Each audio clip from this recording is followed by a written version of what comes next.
पहले तो मैं उस एमपी साहब को चैलेंज करता हूं, अगर आपका बेटा आपका पुत्र हो हमारे पास भेजो, आपका अग्निवीर हो ना हो 10,000 रुपए सिक्योरिटी में हम रखेंगे उसको अपने पास।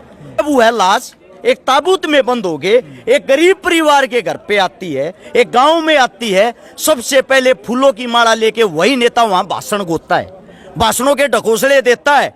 हम इसको सलाम करते हैं, इसने देश के लिए शहादत दी। अरे घटिया आदमी, तू अपनी क्यों नहीं बताता है शहादत? ये शहादत नहीं, ये तुम्हारी जो सरकार उसने जान ली है एक गरीब परिवार के बच्चे की, एक गरीब।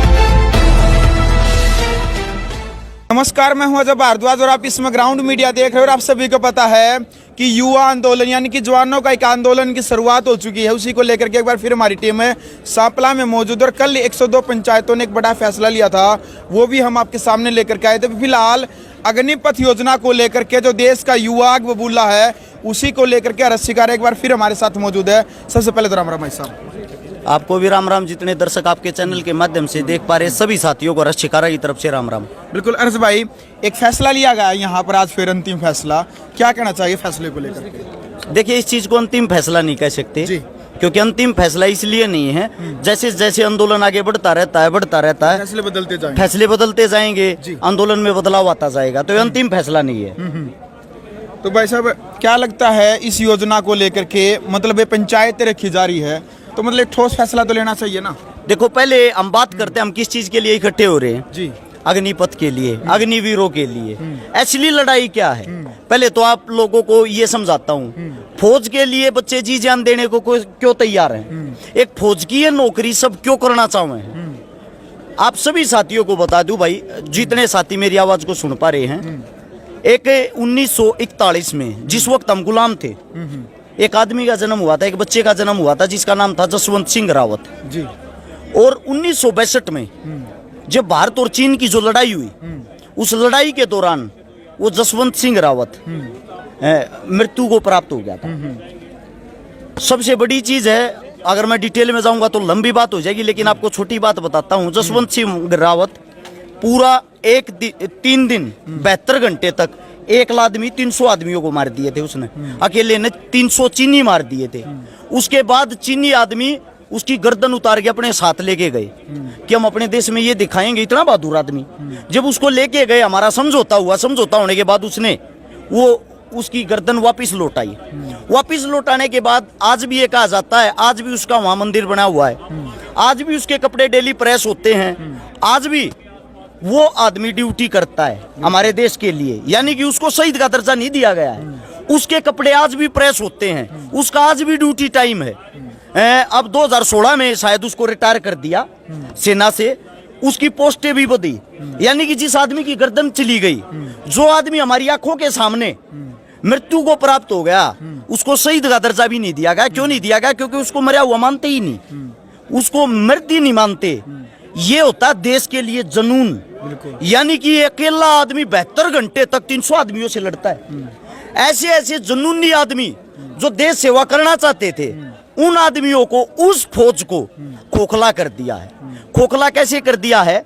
फौज छोटी मोटी चीज नहीं है। क्या अर्थ है फौज का? क्या मतलब? फौज का अर्थ मैं बताता हूँ। जब छोटा बालक, छोटा सा 5-6 साल का, रोड पे दौड़ना शुरू करे है, पढ़ना शुरू करे है, उसने पाल पोस कर घर खवावे उन्हें घर खवा के जब 17 से 18 साल का बना हुआ है ना, जब तक तो वो सब तलक दिखने लग जाए। एक्सीलेंट तो फिजिकल मारेगा, पढ़ाई में होशियार पाऊगा, सोमन सामन न्यारा खड़ा उड़ दिखेगा, इंटेलिजेंट पाऊगा, बुद्धि का तेज पाऊगा, फिटनेस का पाऊगा, वो आदमी स्पेशल फौज में जा है। जब वो एक्सीलेंट फिजिकल मार दे है, फिजिकल मारने के बाद भी उसकी हालत ऐसी हो जाए, कई बारी सिफारिश उसकी नहीं होती। सिफारसी आदमी आगा, पहले मेडिकल हो जाएगा, टेस्ट हो जाएगा, सिफारसियां ले लेंगे, वो फौजता रह जाएगा, वो फिर हिम्मत नहीं हारता, अगली बार वो फिर ट्राई मारे, फिर फर्स्ट आवे। और फिर वो आदमी जब फौज में जा ना, जब वो नहीं माना तो तना भगवान मिल गया। उनकी इसके प्रति एक श्रद्धा है, देश के प्रति, वे देश को समर्पित हैं, वे तैयारी है इस चीज की करें। नौकरी तो सरकारी और बतेरी है, लेकिन रोड़ा है देश की इज्जत बचाने का, रोड़ा है देश की रक्षा करने का, रोड़ा है देश के लिए शहीद होने का। और नेता मंत्रियों ने फौज को क्या बना रखा है? ये तो थी फौज की तैयारी। अब सुनो, नेता मंत्रियों ने क्या बना रखा? डमरू। वो कैसे? जब कोई भाई फौज में लग जाएगा, जैसे ही कोई चुनाव आओगा उस टाइम हमला करवाऊंगे अपने आप साजिश रच के। उदाहरण के तौर पर पुलवामा हमला, वो कोई अटैक नहीं था, वो सरकार का अटैक था। सच्चाई तो ये है वो अटैक के बीजेपी की सरकार दोबारा ले गया, वो अटैक के दोबारा से प्रधानमंत्री बना गया। एक बात नोट कर लेना, जब भी उत्तर प्रदेश के अंदर चुनाव होगा या भारत देश के अंदर चुनाव होगा, उसी वक्त आपको देख लेना पाकिस्तान हमारे को आंख दिखा रहा है, चीन हमारे पे आक्रमण कर रहा है। आज दोनों शांत क्यों बैठे हैं भाई? आज पाकिस्तान भी शांत है, चीन भी शांत है। किस लिए? सोचने की बात है ये, क्योंकि ये हमारे नौजवानों को चुनावी मुद्दा बनवा के सरेआम मरवा देते हैं। सरेआम मरवा के फिर उनकी लाश पे अपनी राजनीतिक रोटियां सेकते हैं। जब वह लाश एक ताबूत में बंद हो गए, एक गरीब परिवार के घर पे आती है, एक गांव में आती है, सबसे पहले फूलों की माला लेके वही नेता वहां भाषण गोता है, भाषणों के ढकोसले देता है। हम इसको सलाम करते हैं, इसने देश के लिए शहादत दी। अरे घटिया आदमी, तू अपनी क्यों नहीं बताता है शहादत? ये शहादत नहीं, ये तुम्हारी जो सरकार उसने जान ली है एक गरीब परिवार के बच्चे की, एक गरीब परिवार के बेटे की। और जब उसकी जान लेते हैं, उसकी शहादत चली जाती है, उसके बाद क्या करते हैं? वही घोषणा करेंगे 20 से 30 लाख रुपए की। उस घोषणा से सब तालियां बजाएंगे, वाह भाई वाह, हमारे नेताजी ने बहुत ही अच्छा काम कर दिया। और उसके बाद दोबारा से उसी नेता के पीछे दुनिया पागल हो जाएगी, क्योंकि उस 20-30 लाख रुपए में सारी जनता की, सारी पब्लिक का दिल जीत के दोबारा से वही नेता वोट फिर खरीद गया। लेकिन उस परिवार की वंशवेल का क्या होगा? मैंने पहले भी बताया था, आज फिर बता रहा हूं। इकलौते हरियाणा और पंजाब में 5000 परिवार ऐसे हैं जिनके अकेले अकेले बेटे थे, वो बॉर्डर पर शहीद हो गए। आज उनकी वंशवेल भी नहीं है, उनका परिवार ही खत्म हो गया, उनका परिवार ही तबाह हो गया। और हरियाणा प्रदेश, राजस्थान प्रदेश, उत्तर प्रदेश, बिहार इस चीज की लड़ाई इसलिए लड़ रहे हैं क्योंकि जो देश की रक्षा वो सबसे ज्यादा हम करते हैं। वहां सीना अड़ा के हमारे भाई, हमारे बच्चे खड़े हैं। गुजरात के आप आंकड़े खंगाल के देखना, गुजराती बाबू कितने फौज में जाते हैं? आपको नाम मात्र मिलेंगे, 1 से 2%, 1% मिलेंगे, 1% का भी कुछ हिस्सा। गुजराती बाबू सारे के सारे अपना धंधा करें, बिजनेस कर रहे हैं। उसी बिजनेसों को मोदी बढ़ावा दे रहा है, उसी बिजनेसों को उनको लोन दे रहा है, उसी बिजनेसों के लिए उनके अलग अलग तरकीब दे रहा है। लेकिन हमारे किसानों के बेटे, किसान पुत्र हैं, इनके लिए क्या दे रहा है भाई? इनके लिए क्या कर रहा है? और जो साथी ये कह रहे हैं कि भाई अगर ये लागू हो गया, लागू होने के बाद अच्छी बात ही तो है। आज घोषणा पे घोषणा हो रही है, खट्टर साहब घोषणा कर रहे हैं इनको सरकारी नौकरी मैं दूंगा, योगी जी घोषणा कर रहे हैं इनको सरकारी नौकरी मैं दूंगा, कई MP साहब घोषणा कर रहे हैं अग्निवीरों को सिक्योरिटी की नौकरी में हम रखेंगे। पहले तो मैं उस MP साहब को चैलेंज करता हूं, अगर आपका बेटा, आपका पुत्र हो, हमारे पास भेजो। आपका अग्निवीर हो ना हो, 10,000 रुपये सिक्योरिटी में हम रखेंगे उसको अपने पास। करता है फालतू की बकवास, कोई भी बोल देते हैं। जो अपने घर से इतना सब कुछ खाता है, 15 से 20 लाख रुपए लग जाते हैं बच्चा जब 18 साल का होता है, उसकी पढ़ाई में, उसको खिलाने में, उसको पिलाने में, उसके खर्चे में, उसके लालन पालन में। और इतने रुपए लगने के बाद 4 साल की नौकरी में क्या कमा के लाएगा? आंकड़े आप लोगों को बताए भी थे, सिर्फ और सिर्फ टोटली उसको मिलेंगे 4,80,000 रुपए। उस 4,80,000 रुपए मिलने के बाद वही आदमी एक प्राइवेट जॉब करेगा। और ये घोषणा झूठे जुमले किस लिए हैं? गौर से देखो इस बात को। सरकारी नौकरी कंपनियां भी घोषणा करने लगी, अग्निवीरों को हम रखेंगे सिर्फ अपने बेनिफिट के लिए। अगर तुम लोगों को रखना है और सरकारी नौकरी देनी, इससे पहले ही दे दो ना भाई, अब दे दो। अब कौन से बता रही है कि अब नौकरी नहीं है, 4 साल के बाद नौकरी हो जाएगी? ये जुमला है 2024 से अगली तैयारी का। यानी कि अगर हमारी सरकार नहीं बनाओगे, ये घोषणा करा करेंगे फिर, हमारी सरकार नहीं बनाओगे तो तुम को नौकरी नहीं देगा, अग्निवीरों हमारी सरकार बनाओ जब नौकरी देंगे। बिल्कुल अरज भाई, देखो आर्मी के चीफ भी और कई इस मुद्दे को ऊपर लाइव आने लग रहे हैं लगातार, सबकी अपनी पर्सनल राय है।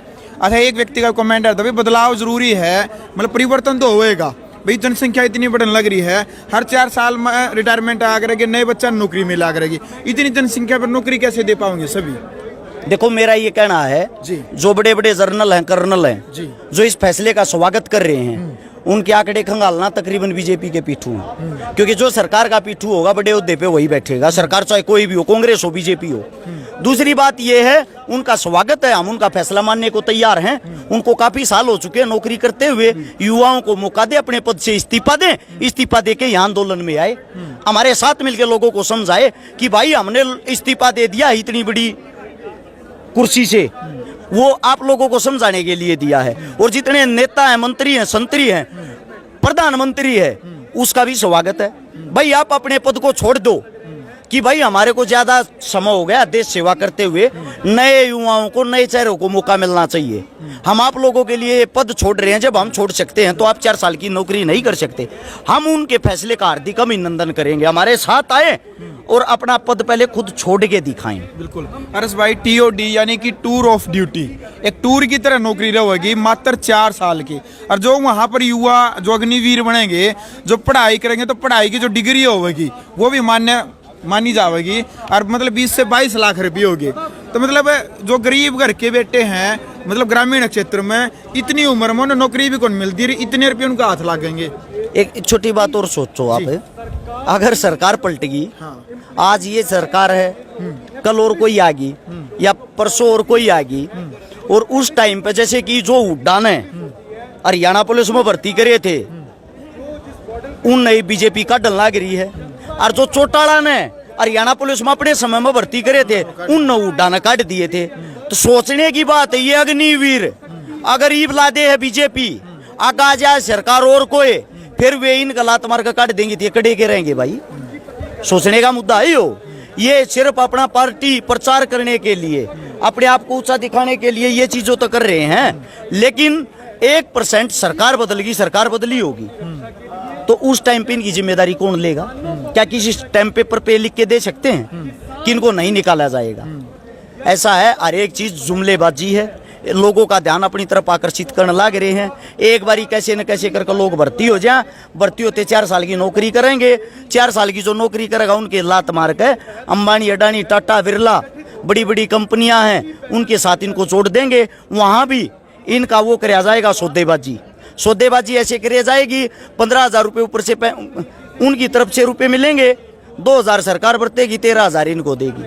इन पे भी एहसान रहेगा, आप लोगों को नौकरी दिलवाई के नहीं, और 2,000 रुपये खुद खाएंगे, कमीशनबाजी बढ़ेगी। बिल्कुल अरस भाई, 2 बार खा पंचायत इकट्ठी होली बड़ी, लेकिन जो युवा जिनकी नौकरी जाने का बड़ा खतरा है, मतलब वो शामिल नहीं हो रहे इसमें। लेकिन बड़े बुजुर्ग, जो हमारे बड़े बुजुर्ग किसान, वो शामिल हो रहे, जुआन क्यों नहीं आ रहा?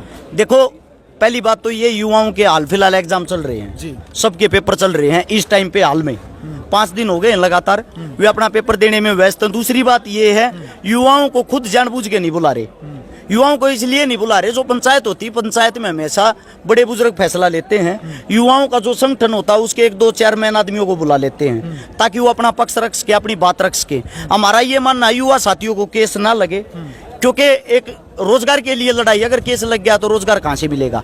उनको इस चीज में पीछे रखेंगे, जहां केस लगने की बात हो, लाठी लगने की बात हो, या कोई भी ऐसा कार्य करने की बात हो, सरकार जिस चीज पर दबाव बनाती है वहां आगे अड़ेंगे हमारे जैसे साथी, हमारे जैसे जो बड़े बुजुर्ग हैं वे। बिल्कुल अरस भाई, लास्ट में मोदी सरकार को और खट्टर सरकार को क्या चेताना चाहेंगे ग्राउंड मीडिया के माध्यम से?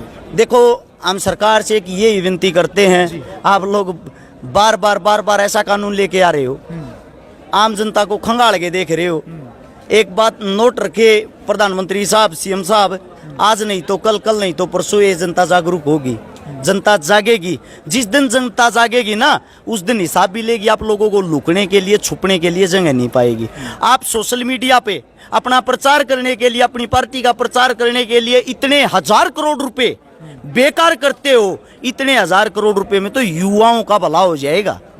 आप ये पार्टी प्रचार छोड़ के, आप ये अपने बैनर और ये जो खर्च होता है उनको छोड़ के अगर अपने देश पर ध्यान दो ना, तो आपका देश अपने आप ही जय जयकार करने लग जाएगा। आपको पोस्टर चिपकाने की जरूरत नहीं पड़ेगी।